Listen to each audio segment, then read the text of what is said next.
இது வந்து ரூ. 10 மில்க் பிக்கிஸு எல்லாருக்கும் தெரிஞ்சது தான். நாங்கள் சின்ன வயசாக இருக்கும்போது இந்த டைப்பில் தான் வரும். இது வந்து கிளாசிக்னு இப்போ போட்டிருக்காங்க. எங்கள் அம்மா இந்த ஒரு பாக்கெட், அதாவது ரூ. 10 பாக்கெட் இப்போ சின்னதாக இருக்க, அப்போ இன்னும் இவ்வளோ பெருசு இருக்கும்.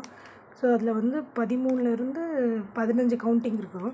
எங்கள் அம்மா எங்கள் 4 பேர், நான் எங்கள் 2 அண்ணன், என் தம்பிக்கு ஆளுக்கு 3 3 கொடுப்பாங்க. இப்போ இந்த ஒரு பாக்கெட் வாங்கிட்டு வந்திருக்கான் என் பையன்.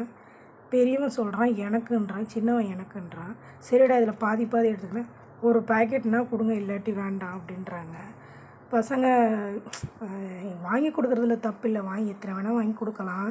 ஆனால் இப்போ இருக்கிறவங்களுக்கு அந்த ஒரு பக்குவம் இல்லாமல் போயிடுச்சு. பிரித்து உனக்கு எனக்கு ஒன்று கொடுத்தா எனக்கு முழுசாக கொடுத்துரு, இல்லை எனக்கு வேண்டாம். ஸோ அது மாதிரி இருக்காங்க.